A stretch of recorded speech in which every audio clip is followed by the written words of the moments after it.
Good morning, everybody. Welcome to another episode of Fearless and Free TV. I have an amazing guest here with me this morning. I'm so excited when I get people into the studio. But, it's always fun to have people on camera too. But in the studio, it's really, really fun because we get to feed off each other's energy. So this is my second interview for the day, and I've been having amazing conversations all morning. And I've had 2 cups of Hempworks coffee, so I am very awake. Let's just put it that way. Cynthia, I've been talking her ear off. I realized a minute ago that I haven't let you add much of a word in edgewise because when I have coffee, I like to hear you talk. I love what comes out of your mouth. I do. Thank you. That's so sweet. I do. Yeah, apparently when I have a lot of coffee, I turn into a chatterbox. I promise I'll let you talk.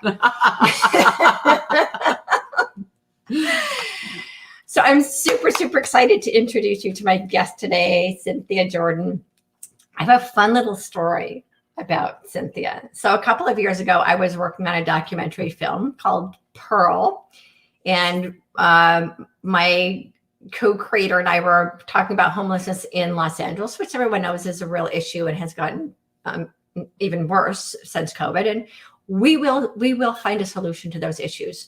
So we were working on this documentary called Pearl, and someone else who knew us said, "Oh, I know someone who is a filmmaker, a musician, and she can create some great music for your show."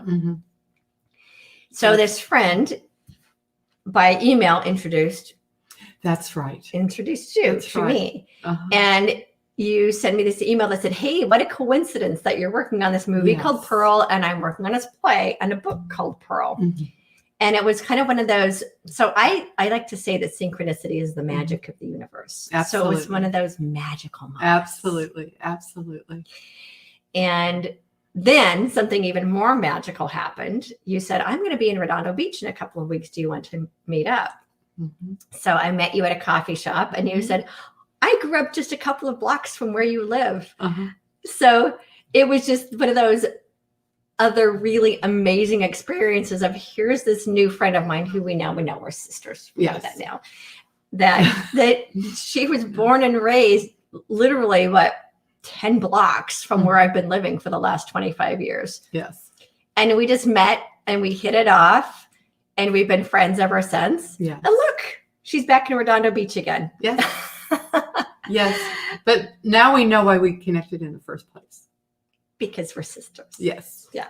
Well, we felt that, but I think now we have a sense of purpose, together, because the more that you get in the same consciousness and the same goals, which is healing the planet, then the more of us that get together and do that with the way, our conversations go. I love your shows. I love what you're doing, everything. And when you popped up on my screen again, I saw you on Charlie Ward. I went, "Oh, Victoria,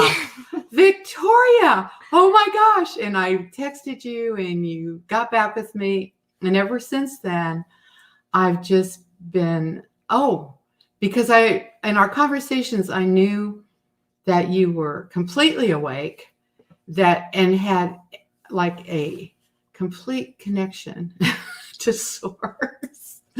And you were able to know things. I've completely felt that. And I just thought, man, whatever she's doing, I want to help, or whatever I can do to participate, because you're the real deal. You're the real deal, Victoria. You are. Thank you. So I have to tell you that when you were talking about us getting together, Spirit talks to me through song all the time. I know you too. I know that you get those messages all the time. Right. But his song I was hearing is this. You love this. The more we get together. The more we get together, the happier we'll be. Because your friend is my friend, and my friend is your friend. The more we get together, the happier we'll be.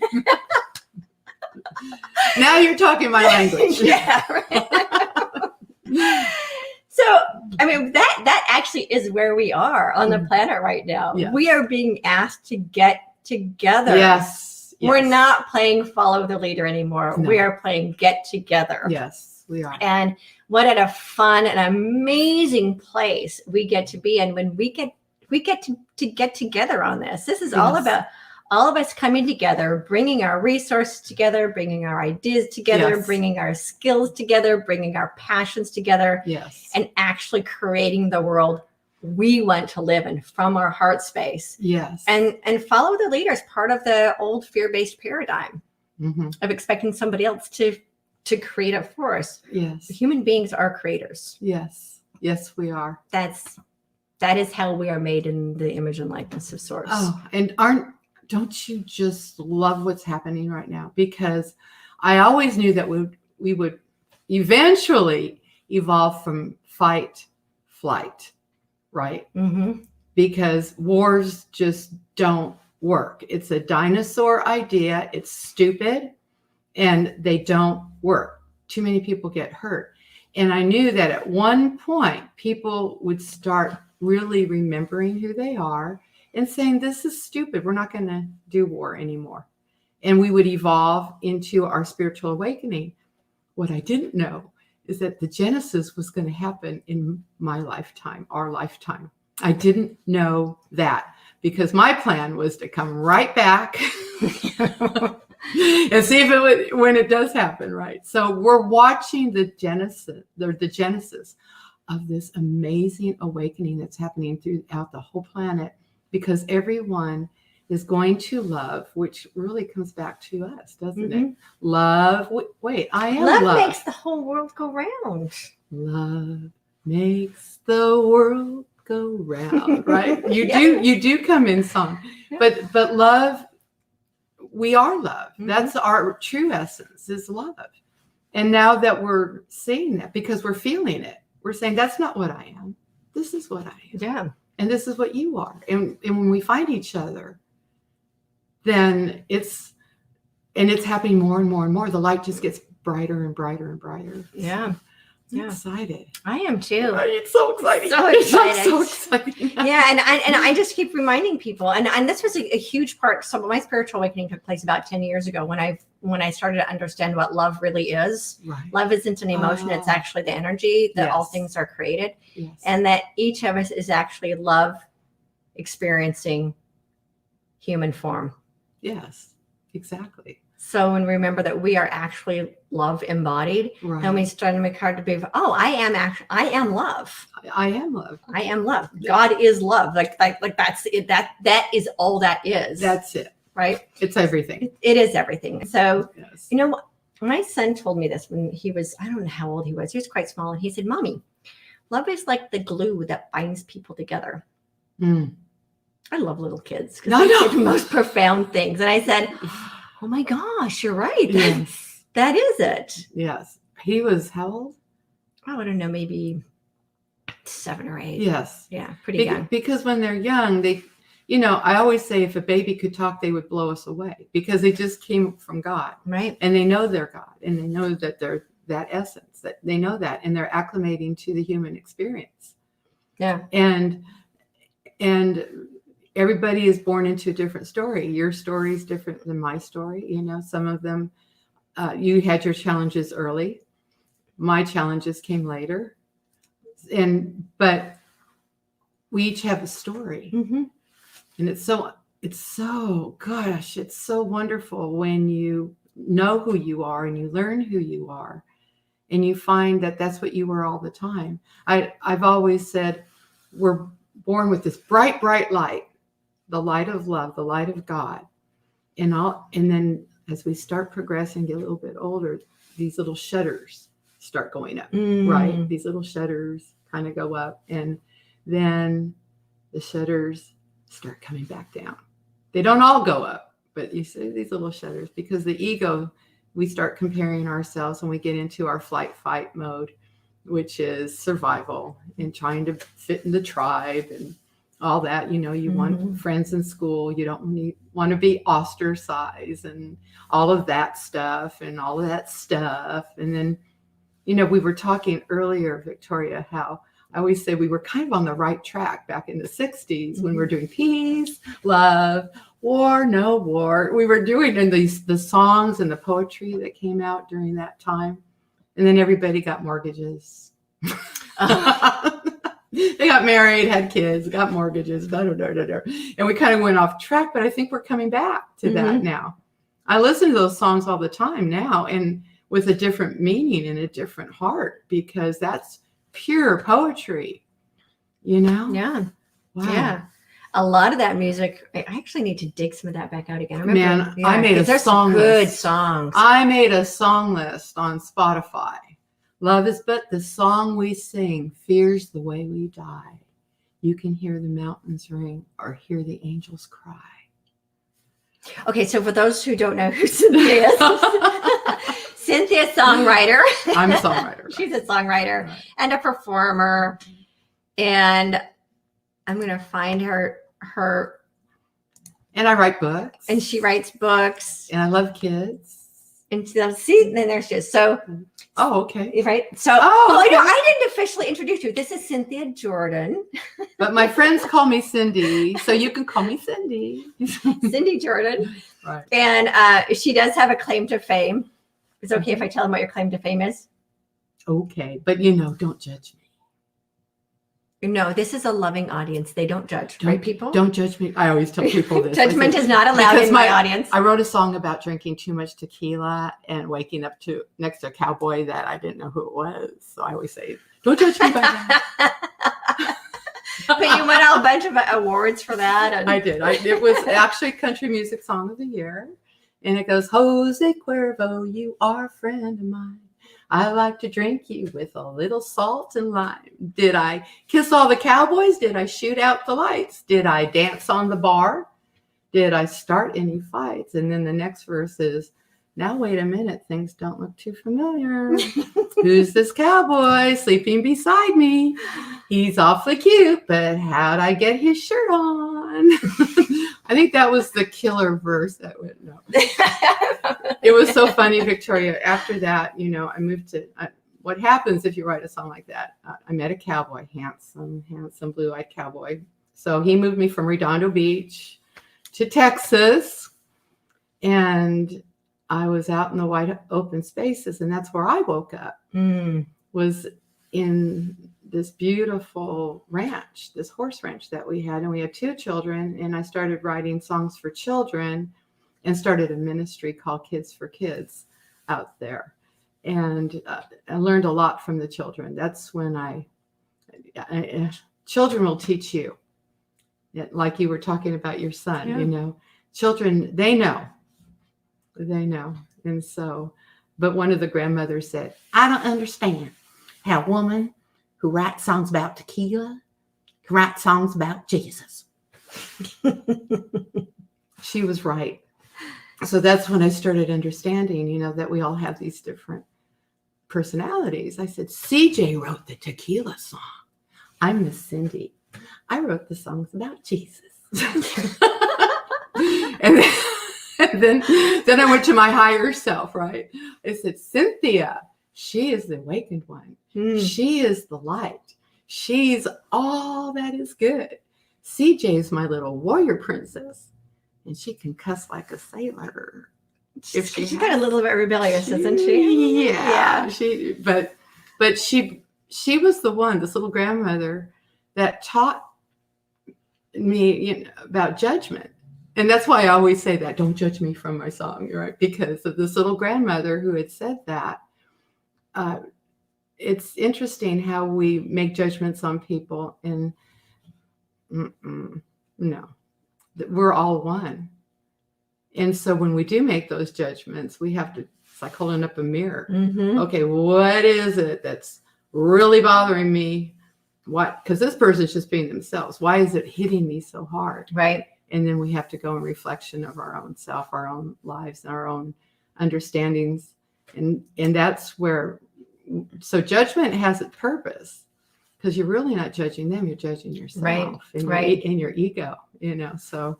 Yeah. So I loved that she taught me that. That is what a lot of us in the spiritual community call projections of self-judgment. See, I love the way you talk. I love the stuff that comes out of your mouth. Like that thing that you did with Charlie the other day. Oh, with money and Yeah, say it. Say it. money in the hands of love can change the world. I love that. I love that. That should be on bumper stickers, billboards. Money in the hands of love. Gosh, I just love the stuff that comes out of your mouth. Thank you. I do. Thank you. I love the stuff that comes out of yours too. Oh, I love your music. I have 2 of your CDs in my car. I play them all the time. oh, no kidding. Yeah. Okay. So you wrote that Christmas one. I played the Christmas one. Aw. The last 2 Christmases. Oh, okay. And then you have another one that you gave me that it's not Gaelic. What is it? the Celtic. The Journal. Celtic one. Yeah. Oh, so beautiful. Oh, thank you. Yeah, your music is beautiful. Thank you. Thank you. That's Cynthia's music. That's Cynthia. She does that. Yeah. Yeah, I really love Cynthia. One day I want to be just like her. The Cindy person kind of, I had a manager in Nashville, and it was so funny because I would tell him about CJ wrote tequila songs, and Cynthia writes the beautiful piano music, and Miss Cindy writes the children's. And so he said, I had to label them all, right? Because it comes from a different part of my spirit and my mind, because everything comes through the mind, it filters through the mind. Mm-hmm. But so the filter would change, right? And he was saying, I need to ask you to make a decision. I want all y'all to get together and then send out a representative. I love that. But we are, Victoria. We're a brother, we're a sister, we're a wife, we're a mother, we're a friend. And then with me, I have all of these. I write books, so everything is different, and it just helps me keep track of myself. I call it controlling my natural schizophrenia because it helps me keep track of myself. And I have to forgive CJ because, like I said, once in a while, she's my little warrior. That's okay. But She's a little spunky. Yeah, but when you're in a flight-fight environment, which we are, and some, those that are not awake and are judgmental and you need to pull her out once in a while, right? Yeah. So those are what some of us call aspects of ourselves. Mm-hmm. So I laugh. I got this visual from a friend of mine. Ooh, another person named Cynthia. Oh, good. Cynthia Lamb. I had her on a few weeks ago. She was. Oh, yeah, I saw that. Okay. Yeah. Okay. So she's the one that taught me about this visual of having all of my aspects in the bus. So I picture like a school bus. So I have this yellow school bus. Uh-huh. I have all of my aspects in the bus. Uh-huh. And sometimes there have been times when they've gotten kind of rowdy and they fight amongst each other on the bus. Uh-huh. Uh-huh. And then I had one aspect of myself that kept trying to take the steering wheel away from me and drive the bus. And I'm like, no, let me drive the bus. If you all just sit back and relax, let Victoria drive the bus, Yes. we'll all be fine. I love the name Victoria. I'll give you all a job. Victorious. I have a girlfriend, and she will not let you call her Vicky. She is Victoria, the victorious, right? Yeah. I love that. What a great name for you. And well, it's a chosen name. Oh, good. So again, my birth name is Margaret. No kidding. Yeah. So's my mother. She's Margarita. Yeah. So my birth name was Margaret. I started using the name Victoria in 2011. No kidding. As a pseudonym, as an author pseudonym. And No a stage name. Well, yeah. Pseudonym, yeah. No kidding. And it's actually my higher self name. Yes. And so a lot of people, I chose to start using the name Victoria, knowing who this Victoria energy entity was. Mm-hmm. And my husband told me that I wasn't allowed to tell anybody. So, but he's not my husband anymore. So. Oh, yeah, well, that happens. Well, he's almost not my husband, and we're actually still in the middle of a divorce. But I legally changed my name to Victoria a couple of years ago. Did you? I did. Oh. And the impetus was that because so many people have avatars and pseudonyms now, that the Homeland Security no longer doesn't allow people to use pseudonyms for things like banking and business contracts the way they used to. Okay. So, and it hit me one day when I went to cash a check of mine and the bank wouldn't cash it anymore. Oh. They said, well, we can't, either you need to have the check written out in your legal name or you need to change your name. Right. So I decided it was time to take legal ownership Oh, of my name. So, and I'm like that. I am very, very much a stickler for it. My name is not Vicky. Oh no, my name is Victoria. right, right. You can call me V, which I love because the V is a symbol for the divine feminine. You're right. You're right. The V. The V. So you can call me V or you can call me Victoria, but I am not Vicky. Oh, that's good. So now what? We got off talking about me again, and this isn't about me. This is about you. Well, I am you. You are me, and that's why that happens. No, honestly, because we're in the same vibe. You know, we've been sitting having coffee, and we're in the same exact vibe, and all we're doing is playing ping pong, exchanging the same ideas. Oh, that's what I wanted to talk to you about. Okay, let's do it. So Cynthia, she's also an author, an amazing songwriter, obviously, and musician, also an author. And she wrote this book called Pearl. She's writing a play about Pearl. It's a musical. A musical about Pearl. It's who happens to have a character named Victoria, which I think is really cool. Victoria Pearl. Her name's Victoria Pearl. I brought you the book. Yeah. The book. Okay, the book. There's the book. Pearl. But what's cool about this, and I knew nothing about what I labeled this show is the real Wild Wild West. Right. So you've done tons of information about the real Wild Wild West. I've got great information. So tell them the great not the censored story of his story, not the Hollywood story. The real story. So let's tell them the truth. The truth. Okay. Well, first of all, I moved to this town in the middle of nowhere, Texas. Okay. It is the largest city in America, not close to an interstate, which I think they're putting one through now, but it has been 100,000 people in the middle of West Texas. And I said, okay, God, I know you put me here for a reason. I just need to figure out what that is. Because every time I moved, I changed my genre of music. So when I went to East Texas, it was for the children. And then when I went to Nashville, I got a record deal and did 11 CDs for Page Music, which was, I'm classically trained. So it was all, easy listening, meditation. And then I moved to San Angelo, Texas, and said, what am I doing here? Right. And so I'd done 2 projects. One's about the Lady in Blue, and that's another story we'll talk about another time. But there are 2 tourist attractions in San Angelo, Texas. One is the Fort Concho, which was built right after the Civil War to protect the people that were heading west in wagon trains, that type of thing. And the other is Miss Hattie's. Miss Hattie's, you can go upstairs and see Miss Hattie's bordello. You see her bedroom? You can see all of them. Wow. There's all these different bedrooms. It's a bordello. And so one day, I've been doing all this classical music, beautiful music, spiritual music. And one day I was thinking, you know what? Back in those days when I was doing Jose Cuervo, that was fun. I think I want to do fun again, right?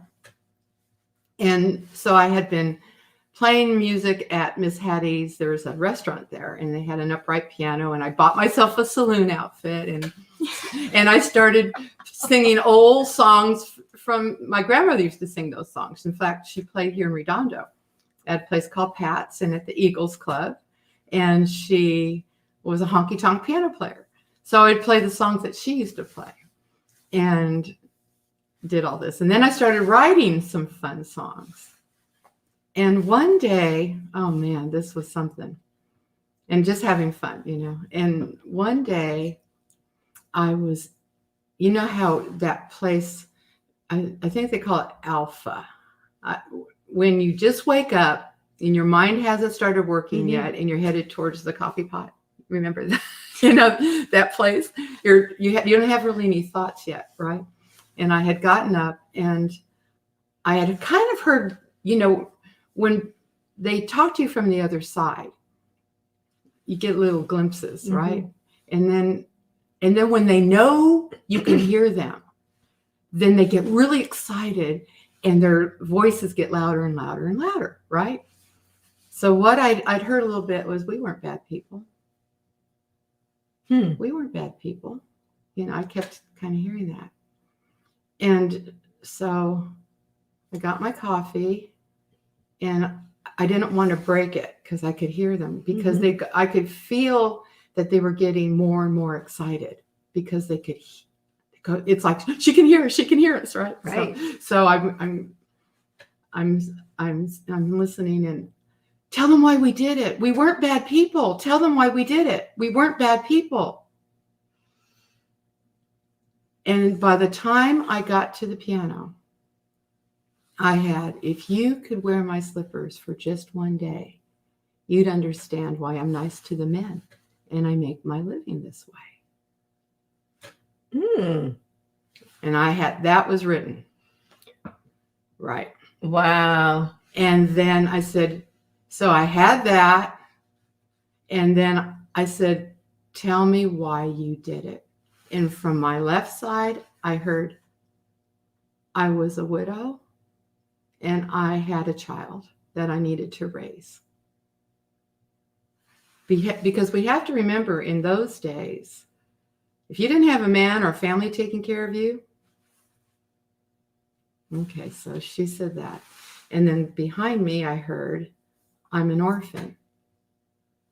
And to the right of me, I heard, I'm too ashamed to go home. I ran away with this man. I'm soiled. And I'm too ashamed to go home. I was too ashamed to go home. So I had Annabelle, Redbird, and Betsy. And I started with those 3 girls. And I ended up with 10.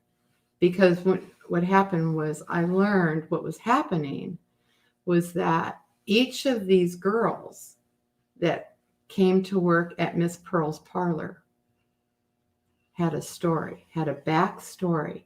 And every one of those stories was represented by thousands and thousands of women.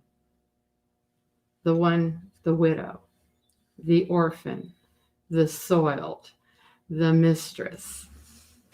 Right. All of these stories. And they all accumulated. So the first part of the book is all about Victoria Pearl and her story and how she ended up. She's the matron for the. Yes, she's the matron. And basically what happened was, I got a hold of a book called Welcome to My Parlor, Come Into My Parlor. And it was about these 2 sisters that made millions of dollars. In Chicago, they had what they called the Everleigh House. And it was a place where you had to be somebody. These women were so brilliant. They had gone to the expo in Nebraska, and they were from the South. And they went to they had left their husbands because their husbands were abusive. One of them tells a story that the night of her marriage, her husband put his hands around her neck and said, "This is to let you know who's in charge," and started squeezing her neck. And so she and her sister, they decided they were going to leave these guys. 2 sisters married 2 brothers, and they decided, no. Right? And so they got with a company of actresses and entertainment, and they got on the train and traveled with them. Well, they had been brought up with good breeding, and they were ladies, and they mingled in with the high society there in Nebraska during this expo. And they were just charming. They were from the South, and they just were so ladylike. And the men just fell in love with their accents, and and the women just went, "Arr." So they decided to have a tea, and nobody showed up at the tea. The women didn't show up. They were shunned. And they said, you know what? You might not be friendly to us, but your husbands will. Because they knew human nature. Right. They knew human nature. Did I say they knew human nature, which is what this book is all about, is human nature and ego, right? And so they charged $12 for a bottle of wine. So just remember oh my gosh, that's a huge amount of money. back then, right? Yeah. I'm going to pay $12 for a bottle of wine now. Yes, exactly. So basically, you multiply everything by like 30. Yeah. And that's no kidding. That's right. And so they got beautiful girls, and they entertained the gentlemen, and they started with $35,000, and they doubled their money by the end of the expo. So they had a model, beautiful women, beautiful gowns, wonderful food, expensive wine, and the men who are somebody, right? The men who drive the Ferraris, or, you know, the men who like to show off their money with each other would all show up there. So they were in business, and they decided to go through. They went to several places. They went to New Orleans. They went to Washington, and they found out that there was a woman in Chicago in that business who was selling out the House of Mirrors. It was called the House of Mirrors. And it was a mansion, and they went in there and refurbished the whole thing, made it beautiful. They had 12 rooms that were all themed. The blue room, the oriental room, the rose room, that type of thing, kind of like the Madonna Inn here, right? Okay. So everything was themed. The girls had to be beautiful. They had to be clean. They had to take lessons every day on etiquette. Because it was important that they were a lady, learned how to speak. Because gentlemen, in those days, there was a real quality, a high standard for gentlemen and ladies. Right. They had to be well read. They had to be up on current events, so they would be a good conversationalist. Thank you. Yeah, conversationalist. They were not allowed to just talk and then take them into a room or anything. The men had to take them to dinner, spend a lot of money in the dinner. But the thing that really hit me was their doctor would show up every week to check on the girls. And the doctor said, do not be intimate with your customers. I went, hold the door. This is a message we need for our young girls today. Don't be intimate, because you can get pregnant or a disease. And I went, hold the door. What? And these women made millions of dollars just for the men to be seen, to be doted on, and so it was a massage parlor, basically. You know, I'm sure the girls were creative.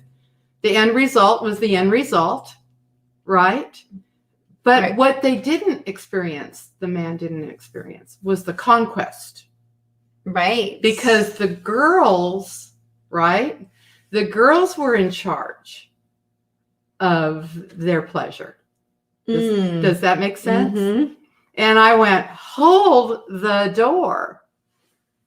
We need to hold our sovereignty as women, because when they feel they've got the conquest, right? But the men were intrigued.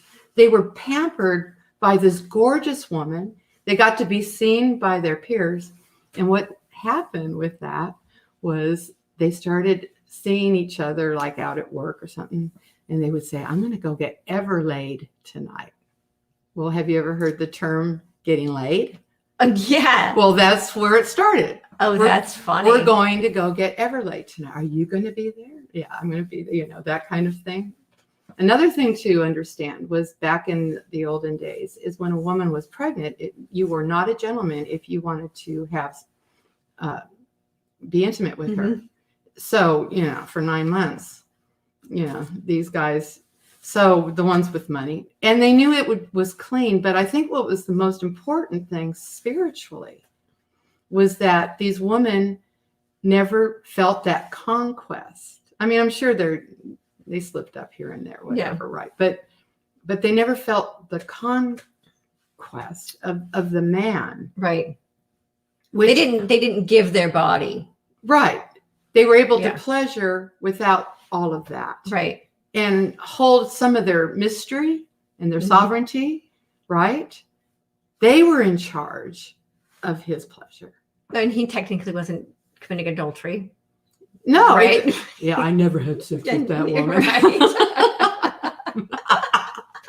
That's funny.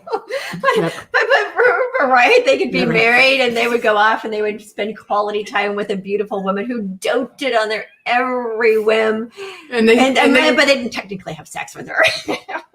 So in today's money, nobody walked out of there spending less than $5,000 a night. A night. Wow. A visit.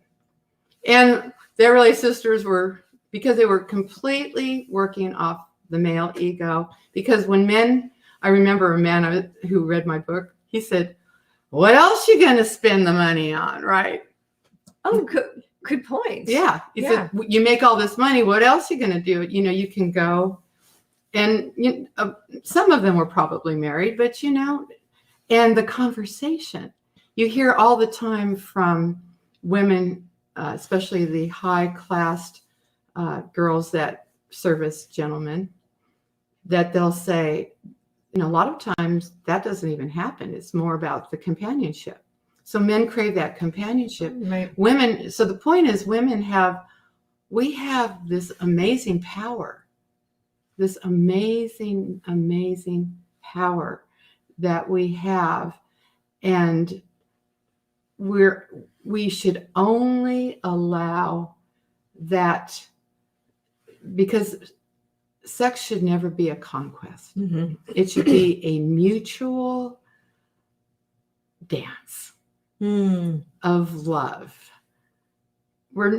So one thing that I say is, in the animal kingdom, we see that the males go after the females when they're in heat. Mm-hmm. Dolphins and humans are different. Men are always in heat. And so, but they have to do a dance too, right? And they have to woo the woman. But it's not necessarily important that they get the woman ready, and that it's the difference between a Big Mac and a 7-course meal. You need to be, there's so much joy and intimacy that you can have with a man that you love, and respects you and loves you. I mean, you can go into the outer space, right? You completely detach yourself spiritually from this earth when you have that kind of intimacy with a man, which is what Victoria had with her man. She met a man at the Everlay Club, and that's her backstory, right? And then the other thing to understand about these women was the integrity they had. That was not entrapment.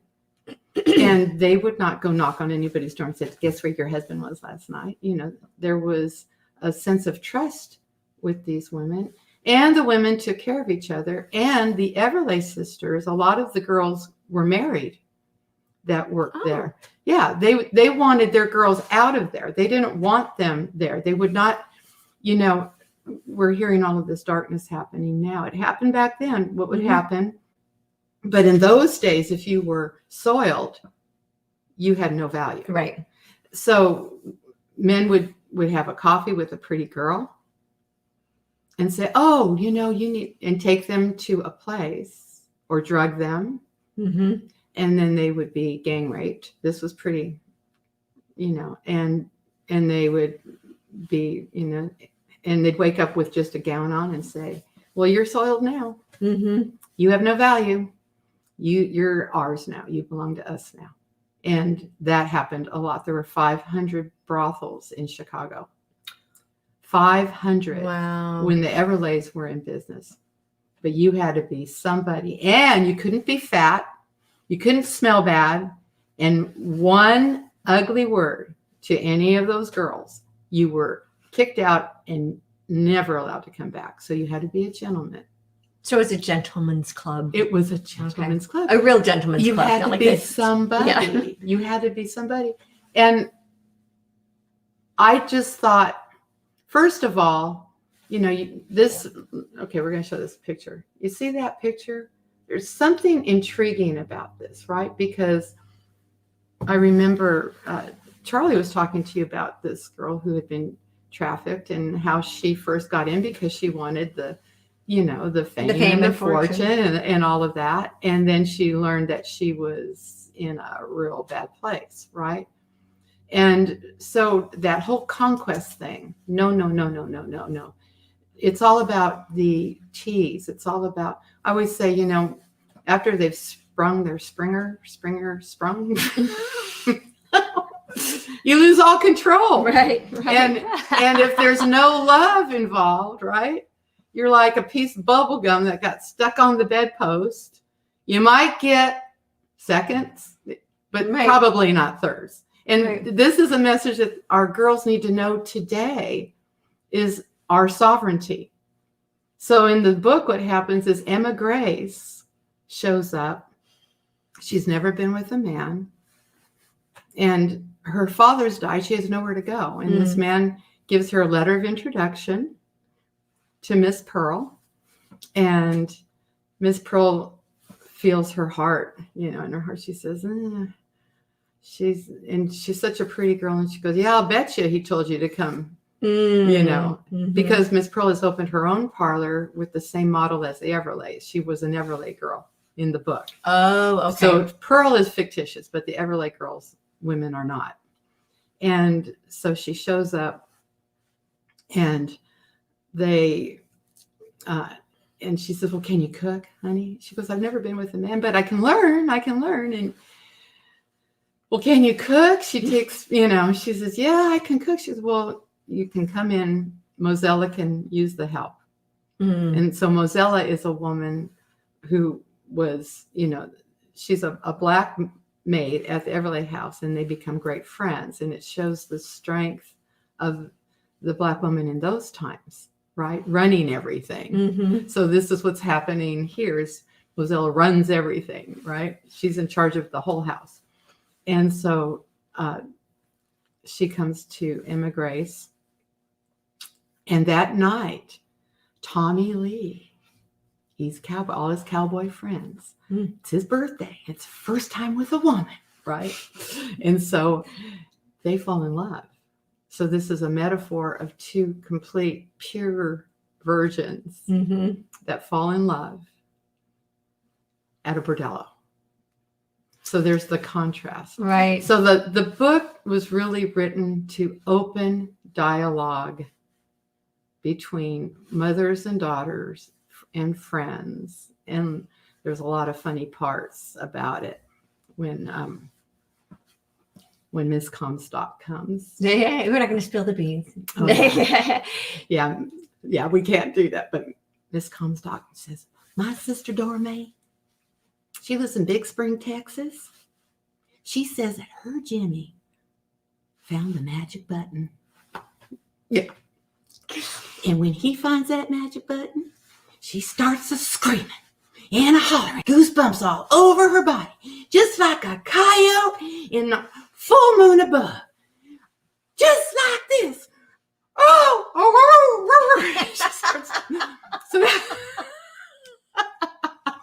So that's in the book. And so it really addresses a lot of women's issues. Right. You know, Susan, the school teachers were not allowed to be married in the old days. They had other children to take care of. You can't have your own children because women take care of children.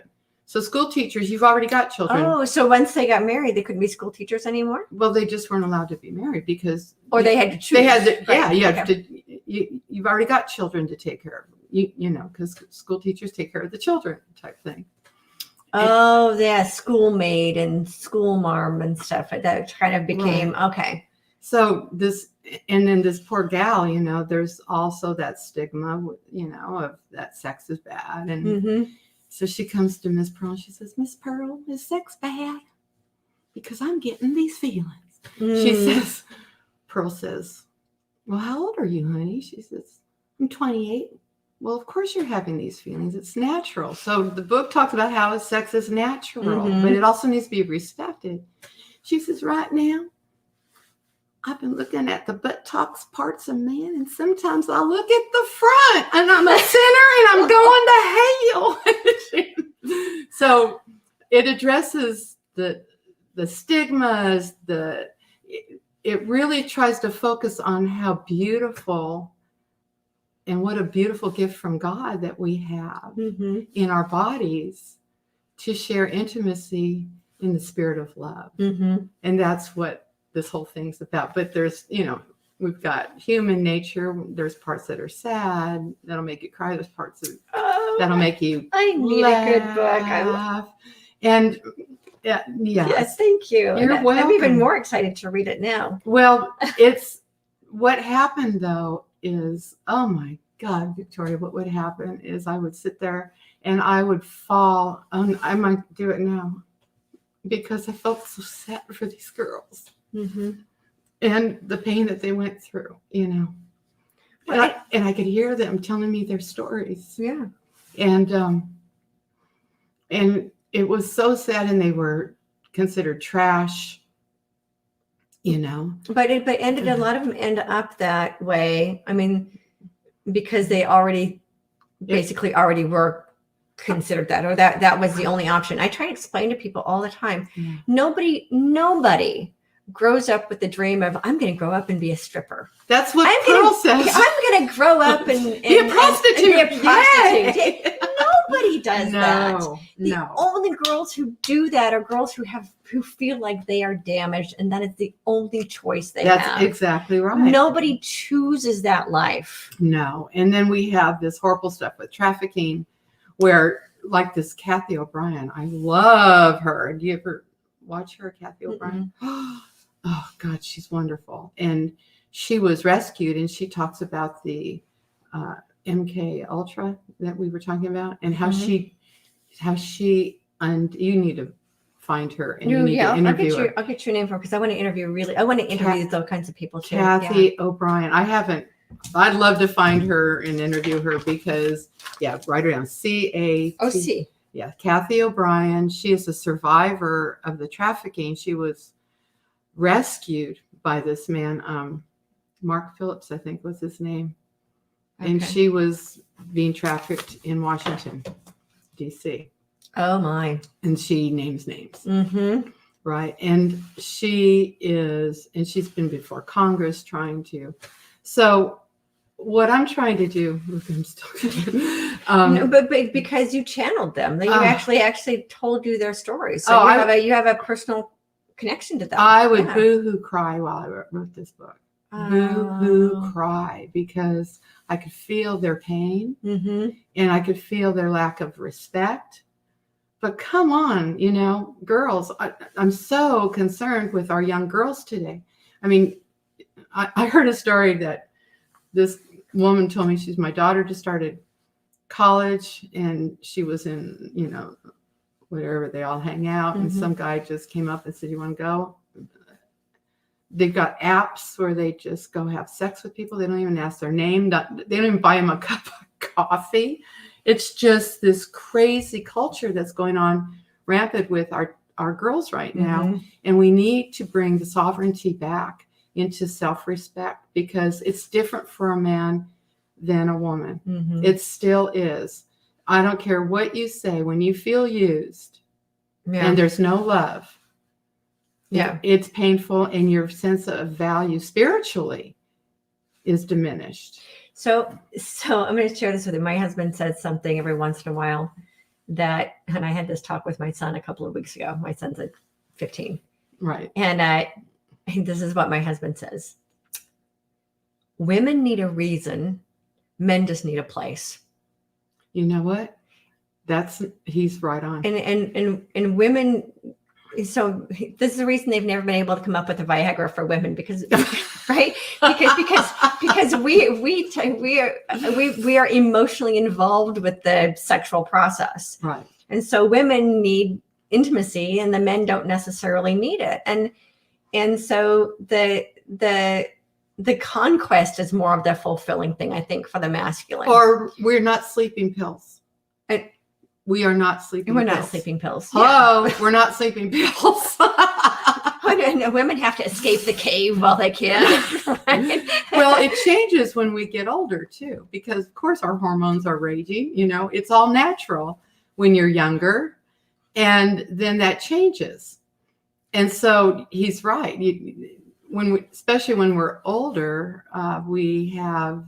you need the reason then, and you need that intimacy, you know, and it changes. But it's important, I think, to open the dialogue, because right now the dialogue is so dark when it comes in everywhere. It's just the sex trafficking and the children and blah, blah, blah. And it's just horrible, dark. We need to bring light to this beautiful gift that God gave us of communication with intimacy and spiritually, because when you have that, you go into, you're not even part of this world. You're just, and I'm so fortunate to have that. And Victoria Pearl, she had that with Robert, and of course, Robert's my cowboy. Oh, Right. Oh. Yeah. So there was the other question I wanted to ask you, talking about the real Wild West. Oh, yes. One of the things that you told me, I had no idea, that in the real Wild West, the women were the ones that had the money, and the women were the ones that had the control. Well, So, actually, right? no, exactly. Or something like that. No, my husband always says it's not fair. Women, let's see if I can say this in a clean way. He says in the later years, women have possession of 70% of the money. No, he says women have control of 70% of the money, and we have control of all of the saying yes. He used the P word, but we won't say that word. But he said you have control of always saying yes. Right. And then in control of always saying no too. Yeah, right? and saying no. That's why I was saying the women had the money and women also had the control. Exactly. Well, and didn't women had the brothels, and men had to pay for the service provided by the brothels. Exactly. Women had the stores. Exactly. The place where people go shopping. The women who worked in the brothels, right, are the ones that had the money to open the shops that people went shopping at. Women kind of ran the banks too, didn't they? If men needed money, they would borrow money from the women that worked in the brothels, or not the brothels, but the. I will say matrons. this. Yeah, I will say the women in brothels, not regular women, you know, but just the women in the gentlemen's clubs. in the gentlemen club, in the brothels. They owned land. They had money. They and some of them didn't treat their girls right. Some of them were horrible with some the of them girls. treated their girls like prostitutes. Right. Yeah, exactly. So they were fighting two battles there. A lot of girls didn't live past their late 20s because of in that. I mean, it was very, very common for girls to die of drug lithium. I think that's the name of it. The drugs. Oh yeah, the drugs were not regulated at all. Yeah. No, they were doing opium and drugs to be able to tolerate their lifestyle, you know, and the men were not friendly. They used them. They knew that, you know, so the Everleigh House was quite the exception.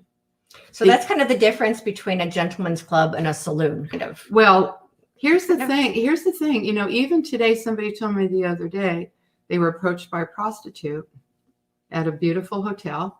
And she just walked up and said, "Would you like a date?" And he said, "What's that?" And so he kind of figured out what was going on. $2,000. So a professional call girl. $2,000 in today's world. Okay. So we all think that when we pay more, we get better quality. Right. And it's the same mentality as the Everlays used. The same mentality. And which I think is really interesting. But more importantly, you and I talked about money being energy. She sees herself as having that kind of value. Is she doing anything different than the $20? Maybe the girl not. who's standing on the street. Yeah, maybe, probably not. Not really. But she's dressed differently. She smells nice. She's clean, and she says, "I'm $2,000. I'm a businesswoman. I'm a businesswoman. I know what you want, and I can give you that, and it's going to cost you $2,000." And men with money will pay that. Wow. And for her, it's totally consensual. Right. She's willing to exchange money for service. So at least there's energy exchange. When it comes to this trafficking and all of this other stuff, I'm not talking about morally. I'm talking about, with an exchange of energy, there's no expectation. But these girls, they wonder why they had this wonderful time with this boy, and then all of a sudden, and the phone's not ringing. Right. They're not calling them back. They've moved on. Right. And that's what's happening in today's world with our girls, with our teenagers, everybody. We need to they need to know that they have value. They need to know they have value. Did I say value? You said value. Yeah. You know what I keep hearing is I'm going back to the 80s, the wham, bam, thank you, ma'am. And that's kind of it, right? And no consideration of her needs. And unfortunately, a lot of women don't even know. I mean, I think girls are way more educated than we were, Oh, for sure. But, yeah. I remember with my son, I told him, I said, when he was a teenager, I said, "Jordan, let me just tell you something. Don't you ever climb on and off anybody without an invitation. You need to get them ready. And if you want the best experience, wait for the invitation. Wait for the invitation. Wait and make her ask twice. If she asks twice, you will have the best experience because she's ready." Right. And we've all experienced the wham bam, thank you, ma'am. I just the return of the gentleman would be so nice. Wouldn't that be nice? But I think it's a very spiritual conversation because we are mind, body, spirit. And we know that in our later years, we're not the hormones aren't raging. We're not wanting to have babies anymore. Right. In fact, that's gone. Oh, yeah. Thank God. That's gone. Yeah. What we want is intimacy and love and respect. And we need to teach that earlier because fortunately for me with Dennis, my husband, he's given me that throughout our whole marriage is the love and the respect. And we've learned things together. Right. And, I remember when the kids, I'm telling all of them, the whole world can see this. I don't care. It's important. Well, and intimacy is different for some people than it is for other people. So I'll share with you, my intimacy is really good conversation. Yeah. Right. That just is my, in the love languages, that one's mine. And that's what, what's so funny what you just said. I love that you said this because I remember I went to the club with my daughters. They said, "Come on, Mom, come on, and it's all these young people and there's this kind of music here and this kind of music here and this kind of music here." I found a piano player and I went because the place had like 4 different kinds of music on. It's a huge place. And this kid, and I was listening to this piano player just play and sing because that's my thing. I don't need all that boom, boom, boom stuff, at one time, but not now. Right. And this kid came and sat next to me and he said, "Do you like the Beatles?" And I said, "I love the Beatles." And he says, "My mom loves the Beatles." And I thought, wow, this is a different conversation I used to have in bars, right? Yeah, exactly. So he said, "Who's your favorite Beatle?" And I went, Oh my gosh. How old was this kid? Oh, he was just, and this was a few years ago. I mean, this is when we were in Tennessee. He was just a kid, my daughter's age, Okay. right? And, you know, I'm a mom, you know, and he said, "Who's your favorite Beatle?" And I said, well, when I was growing up, it was Paul. Everybody went Paul, right? But I said, now it would be John Lennon because I want to have a conversation with him. Yeah. And I went, whoa, that's so shifted, you know? Yeah. And I told my husband, I said, you know, hey, babe, how about it? We're done with all that stuff. You know, when we went to empty nesting, Mm-hmm. I said, now you just say, can I run you a bath? Yeah. Or I'll say, hey, why don't you run me a bath? And that's our little signal. Okay. Our little signal, you know, and run me a bath. Oh, we want to run a bath. So things can change because that turns into bubbles and candles and backwashing and beautiful, clean, and music and big old sheepskin rug on the bed, you know, all of these things. And this is what we would call foreplay. Yeah. For men who don't know what it is. Yeah. It's actually what it is. Yeah. Yeah. And then because it's all in the anticipation, because again, when the spear gets sprung, you lose control. Right. It's all gone. Bye-bye. And it's not that men don't want to. They don't know. They need to be educated. Well, a lot of us, it's too much work for some guys. I mean, yeah, I admit that. I've heard people say that's just way too much work. But then I'm going to tell you. But you get the end result, so maybe it's not way too much work if you know what you're working toward. Okay, so I started a survey, Victoria. Okay. I started asking women. I said, "Have you ever faked it?" That's like 90%. I don't know. It's like. I think the only one that said no didn't know what I was talking about.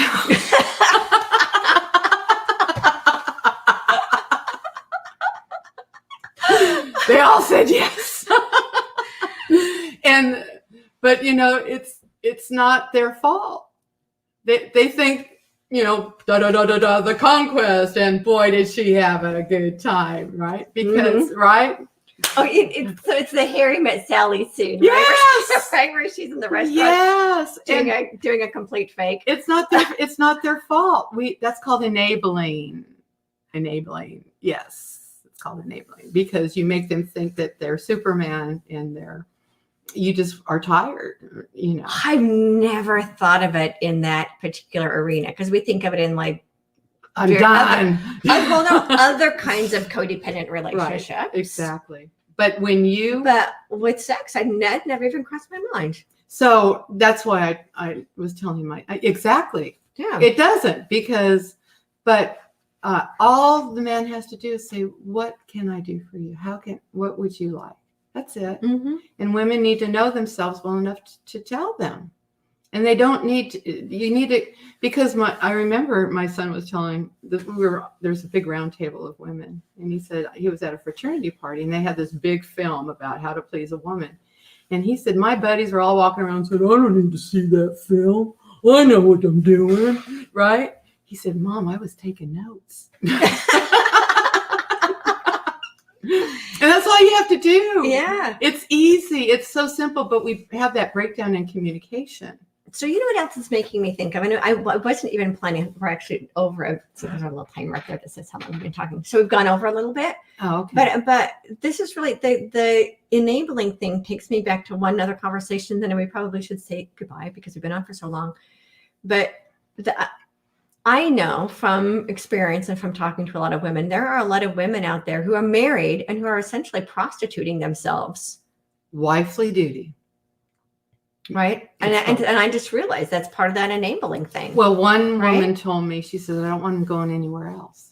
That's why most women say I'm tired or, I'm over it or, but this one woman said, I don't want him going somewhere else. Right. You're right. Or I don't feel that intimate connection anymore, but as part of my wifely duty. I mean, and there were a lot of women that were raised with that. That's part of the job. You get married, you have kids, at your wifely duty, you satisfy your husband's needs and he'll take good care of you. But it doesn't kind of like an exchange. But on the inside, it feels like prostituting yourself. Absolutely. It doesn't have to be this way. The guys just need an education. Take notes, boys. Take notes. Or men. Take notes. Yeah, I don't think we have a lot of boys watching this. Well, I mean, they're all boys on the inside, right? It's okay. We love the little boys that are inside of our men. They're very cute and sweet and precious. Yeah, they are. They are. So in closing, let's just say, gentlemen, ask, wait for the invitation, and you will have an amazing experience. And I'm just hearing with it. I've never heard it this way before. Right. Ask and receive, right? Oh, yes. The spiritual exchange can be so beautiful. And especially just play and don't even go there to the big whatever. Just feel the heartbeat. Look in the eyes, touch, just beautiful. And then go to, you don't have to go all the way, right? Right. So, the other thing too, when we were talking earlier, and I actually had this conversation in my previous interview this morning, that there are 4 aspects to the human experience: mind, body, spirit, and heart. And the heart is that the human heart is starting to wake up. Yes. So when we take the time to actually have a heart-to-heart connection, there is no there's no race to the finish line. No, there isn't. It's about connecting on such a beautiful heart-to-heart, intimate connection. Right. That needs to be the priority. Right. And if that heart-to-heart connection is there, then it will move. Right. And into the physical intimacy. Heart's got to come first. And it's so beautiful to acknowledge your partner's heart, and have them feeling your heart at the same time. And the breath, I'm kind of going into a tantra thing right now, but the breath, this is life. This is a gift. It's a beautiful, beautiful gift. I'm on the bedpost. Next. Yeah. And then the other thing, as you were talking about, and I think it's time to close out. What I'm continually being reminded of is that this is what's frustrating with COVID, and eventually this too shall pass. Right. Is when we hug another person, it is actually a heart-to-heart energy exchange. Yes. That's why hugs feel so good. Yes. And that activates the heart within both beings when we can just be in that hug. Yes. That very deep emotional connection that happens heart to heart. And I think that we really need to get back to that. Just get back to really being but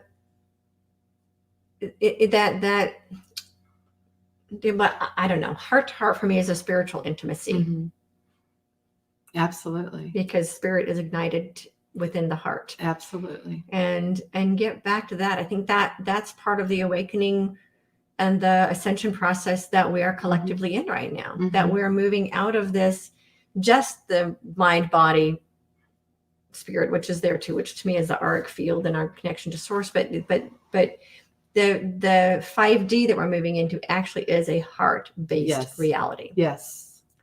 So this is all about awakening our hearts and expanding our hearts and having these really heart-to-heart connections, not to be confused with attachments, different things, and have these really great heart-to-heart connections and allow ourselves to connect heart-to-heart before the mind and the body get involved. How's that? Yes. Yeah. Yes. So I want to thank you for this. I'm so excited I get to spend off camera time with Cindy, because I get to call her Cindy, while she's here in Redondo Beach. And I'm going to go off today, and I am treating myself to a Mother's Day gift, celebrating myself as the mother that I am. Thank you. I'm going to go have a pampering day after I'm finished here. So you know what we did today? We talked about things people don't talk about. No topic is too taboo. Oh gosh, this has been really fun. It's been really fun. Thank you for inviting me. Thank you. And thank you all for being here and for being a part of this story and this experience. And Steve says, I'm channeling my little boy. Steve has a great little boy in him. He's really fun. Oh, okay.